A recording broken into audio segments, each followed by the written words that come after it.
Blake Lively and Ryan Reynolds just lost badly in court. All of the claims against Justin Baldoni thrown out by a judge. Now, it's meltdown time.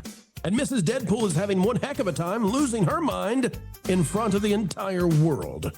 But buried deep in the files revealed by this whole sordid takedown attempt is something not noticed until now. Was Blake Lively trying the whole time to get sole producer credits in a mudslinging contest that she simply would not stop? We'll show you the evidence right now.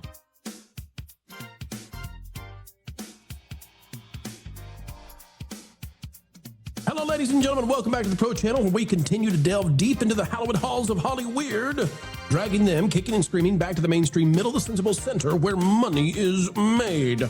Today, we're going to show you what was really going on, perhaps with Blake Lively.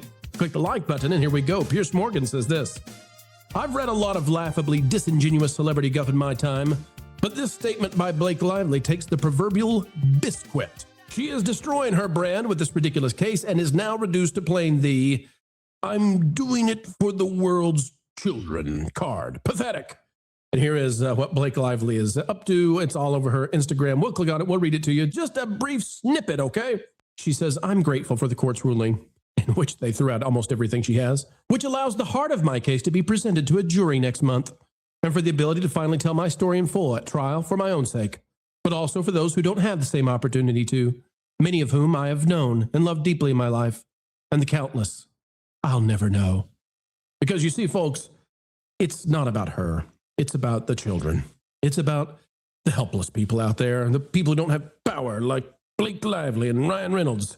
Even though 10 out of 13 of the points she's tried to make have been tossed out by the court, and the 3 that remain are essentially nothing, nada, and have nothing to do with one Mr. Baldoni. Meanwhile, Hans Fashionistara says Blake Lively is in full meltdown mode with the nonstop Instagram stories, posting quotes from filings, trying very desperately to prove she didn't lose. Let's play it, folks. Here's it just goes on and on and on. We'll let this roll through. She posts the official statement from her attorney. She posts the official thing she has to say from the court ruling, page 134, from it 133, from it page 116, from it page 107. Oh my God, page 136. She's just posting 124. Go, Blake, go. Don't slow down. You can change the narrative. People will believe you. It's for the children, after all. These are actually her Instagram posts over and over and over. Now, why? Because Blake has lost badly. She's burned down every bridge in Hollyweird, and now it looks like all of this was to steal away credit for the film and give herself a career opportunity. We'll talk about it. Anthony Robledo out of USA Today has this. Blake Lively reacts to dismissal of most claims against Justin Baldoni. Says, the AI overview. Let's see what AI says. Blake Lively reacted to a federal judge's ruling that dismissed 10 of the 13 claims. We don't need questions. We need answers. Blake Lively is responding to a federal judge's decision to dismiss 10 of the 13 claims she brought against her It Ends With Us director and co-star Justin Baldoni. On April 2nd, Judge Lewis Lehman in New York mostly granted and in part denied Baldoni and his co-defendants' motion for summary judgment. Only 3 of Lively's 13 claims, including breach of contract, retaliation, and aiding and abetting retaliation against Baldoni, may proceed to trial. But wait a minute. Hold on. They're not actually against Baldoni. They're about companies. They're about companies, some of which have something to do with Baldoni. Sorry, Anthony, but listen, this has all been tossed out. Baldoni's, he's off the hook, man. Baldoni's done. So why did Blake Lively, why did Ryan Reynolds by her side, why did they do this? Why did they go after something that was so frivolous that the judge threw it out completely and totally, 10 out of the 13? All of the egregious stuff is just gone now.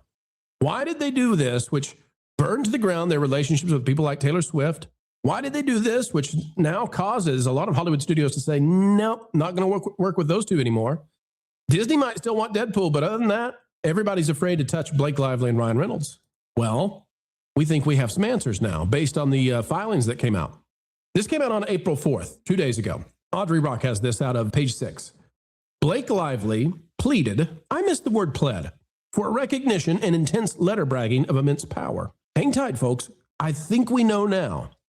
And as we read this, I want you to think about the symbol of the raccoon, or as some say, the trash panda. We would never do that, but we might say raccoon from time to time. It's not the right way.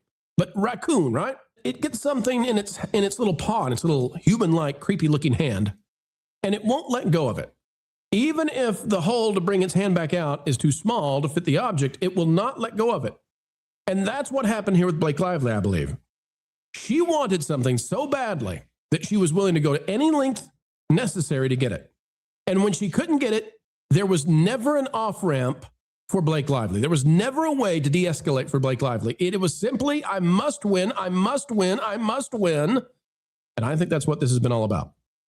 So what was it? What was the trinket? What was the MacGuffin? What was the shiny thing in the box that she could not let go of? Well, here's what this says. Prior to her drawn-out legal battle with Justin Baldoni, Blake Lively pleaded with the Producers Guild of America to acknowledge her work as a producer. Remember that Blake Lively will be turning 40 in a couple of years. And remember that the roles for women in Hollywood, rightly or wrongly, as you turn 40, they change. And Blake may have been looking at that and saying to herself, you know, that whole producer thing looks really nice. In a lengthy January 25th, 2024 email to the Guild obtained by the Daily Mail and used to determine that most of her claims against Baldoni could not proceed, oh my. The Gossip Girl alum wrote to bare her heart and asking him to read it, as her off-camera work, and It Ends With Us, means more to her than anything she's done in her 20-year career. Wow. Quote, this is what she wrote. Just a few days ago, I was officially granted the title of producer after a year and a half of asking and working tirelessly to prove the validity of that title. She says, I produced every moment of this film, from pre-production through production, into post, and now into worldwide marketing and release. Lively noted that she was grateful her contract was revised to reflect the immense work that she put in, and asked the Guild for the great honor of receiving a PGA tag. Okay? She added that in her household, which includes husband Ryan Reynolds, the PGA tag is the highest honor in film. Lively also confessed that she was aware of the gravity of her request, that it had been late in getting to the Guild, and that it was absurd of her to ask. However, she explained without the official title of producer, her hands had previously been tied. Lively went on to note that she had the support of her peers who had gained PGA tags and proceeded to list 77 bullet points in support of her request. Folks, this is the kind of thing, I mean, this is obsessive. This is somebody she wanted badly that PGA tag. She wanted the producer tag. Why? What's so big deal? What's such a big deal about it? Let's go to In Touch Weekly for a minute. We'll come back to the other article. Ryan Nauman writes this. Back in January 6th, that we can understand, Blake Lively allegedly demands for producer credits slammed by It Ends With Us producer in leaked email. Folks, hang tight.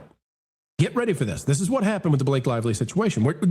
This is amazing that this woman, after that trinket, could not let go, and she chased this thing to the point that now we kind of can put the pieces together and see what was happening behind the scenes, and it's craven. It's desperate. It's too much, lady. It says, In Touch obtained the email dated January 27, 2024, filed as part of Jamie and the film's director's Justin Baldoni's lawsuit. Justin, 40, and Jamie sued the outlet over an article published about Blake's complaint against them. They claimed the reporters cherry-picked evidence to present a one-sided story. In the email that Jamie wrote to partners, quote, I'm writing to you all regarding a letter that I wrote on behalf of Justin myself addressed to the Producers Guild. It says, as you know, we received a request to write a recommendation on behalf of Blake for her to receive the PGA mark so she can be a producer. This was a request that we feel was unreasonable and cold-hearted. Essentially, the movie, It Ends With Us, has been taken unjustly from Justin as a director and essentially from Wayfarer's control due to the extortion of Blake. What? It says, without going into all the details of the events that have transpired over the months, Justin and I, this is the other guy, other producer, director, and I ended up agreeing to write the letter due to feeling trapped.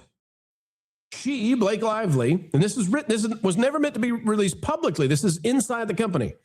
She continues, back during the days of production, she continues to hold a threat over our heads, and every time we try and hold a line, she uses that threat either directly or indirectly to get us to fold. What was the threat? Oh, the harassment claim. Oh, make no mistake, it says, I'm not suggesting that we were literally forced to acquiesce, but given the high profile of the movie, the partnership with Sony, the amount of money invested, and the need to complete the film, we have written the letter on her behalf, omitting the truth of how and why she was able to contribute in the ways we listed. Via threats. He ended, there is nothing to do with this letter now. It only serves as a way to memorialize why the letter was sent in the first place, should we ever need to explain it. Oh my, they outsmarted her. When they sent in a letter under threat by her, by this crazy woman, they memorialized in secret what they were really sending the letter for. Genius. Now, Baldoni, I don't know if he's genius, but this other guy, genius. That's very, very well played. Very well played. So why? Why did Blake Lively want this credit so badly? Well, if we go back to page 6, the letter resurfaced amid Lively's ongoing case against Baldoni, the movie's director. Judge Lewis Lehman quoted from the letter in a judgment, throwing out 10 of Lively's 13 claims. Says that not only did Lively reserve substantial contractual control over her participation in the film, but she exercised that control.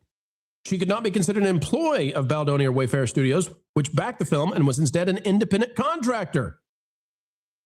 And thus the stuff was thrown out. And she's not covered because this thing didn't happen in California. It happened in New Jersey. And why did she do all this? Why was she threatening them? And then this was the undoing of her claims. Why was she threatening them? Allegedly. Because she wanted full credit, I believe, for the film as the sole producer. Because what we find out in other documents is that Blake Lively was also apparently telling them, and you can find this in those emails, telling them that unless they only released her cut, which remember what she was telling in secret to the to the Producers Guild? Remember that? What was she saying, folks? She was saying, I did this from top to bottom. This is all me from top to bottom. If they released her cut of the film, then that would probably be true, right? It would be. And so what was the play here? If it was her cut that was released, and if she's secretly telling everybody, this was all me, right? Then she is the only producer on the film. She's the only producer. And then when that line, that final line, could not be crossed, and she refused to market the film unless it was her cut. She did all this stuff. I'm not going to do anything to help you unless it's my cut. She did all this stuff, essentially, it seems, to try to steal the film. And when that did not work, what did she do? She followed through on the threat. Because if she couldn't be the sole producer, then she was going to take these guys down. And now what happened? Turns out, even with the T-Swifts and the Hugh Jackmans and all the power that she has, she couldn't win. Because once upon a time, these guys, or at least one of them, was smart enough to memorialize why it was they were writing the letter that they wrote. And it gave away everything. Now Blake Lively and Ryan Reynolds are deeply damaged. Because once again, folks, they just couldn't let go. Blake could not let go.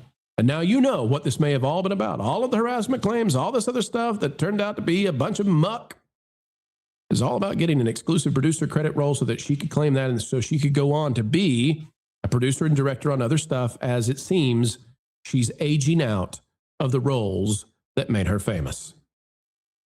What a sick thing.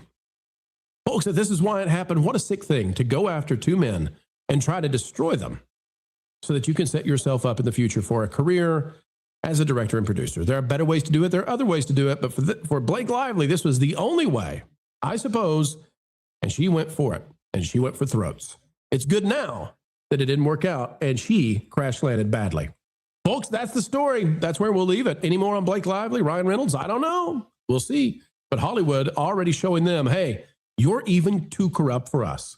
Ladies and gentlemen, click that like button, drop a comment down below. Let us know your thoughts on all of this and the revelation of what happened here and how it was that she was undone. And folks, if you're not yet subscribed, we're working hard every day to earn it from you. Until the next time, we have the opportunity, the privilege, and the opportunity to spend time together. Keep learning, keep growing, and keep having fun.